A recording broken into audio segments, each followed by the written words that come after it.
ആവേശത്തോടെ കാത്തിരുന്ന ആ പ്രഖ്യാപനം ഒടുവിലെത്തിയിരിക്കുകയാണ്.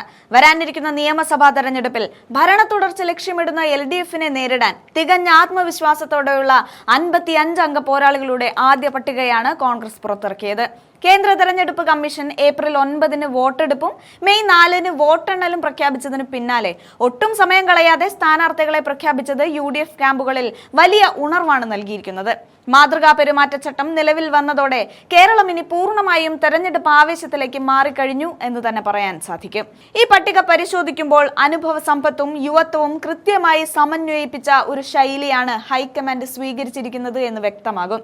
പാർട്ടിയിലെ കരുത്തരായ നേതാക്കളെല്ലാം തങ്ങളുടെ സിറ്റിംഗ് സീറ്റുകളിൽ തന്നെ ഉറച്ചു നിൽക്കുന്നുണ്ട്. പ്രതിപക്ഷ നേതാവ് VD സതീശൻ പറവൂർ മണ്ഡലത്തിലും മുൻ പ്രതിപക്ഷ നേതാവ് രമേശ് ചെന്നിത്തല ഹരിപ്പാട് മണ്ഡലത്തിലും ജനവിധി തേടുന്നുണ്ട്. KPCC അധ്യക്ഷൻ സണ്ണി ജോസഫ് പേരാവൂർ മണ്ഡലത്തിൽ മത്സരിക്കുന്നത് പ്രവർത്തകർക്ക് വലിയ ആവേശമാണ് നൽകുന്നത്.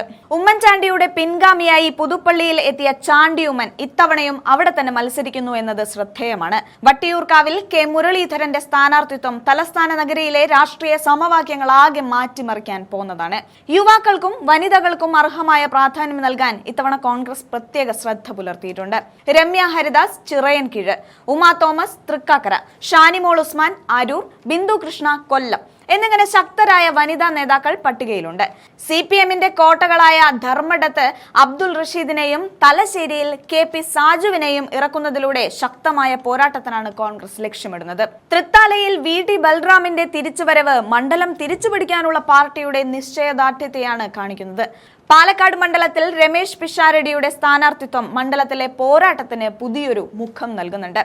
CPMനുള്ളിലെ ആഭ്യന്തര പ്രശ്നങ്ങളും ഭരണവിരുദ്ധ വികാരവും വോട്ടാക്കി മാറ്റാൻ ഈ 55 അംഗ പട്ടികയ്ക്ക് സാധിക്കും എന്നാണ് നേതൃത്വത്തിന്റെ വിലയിരുത്തൽ.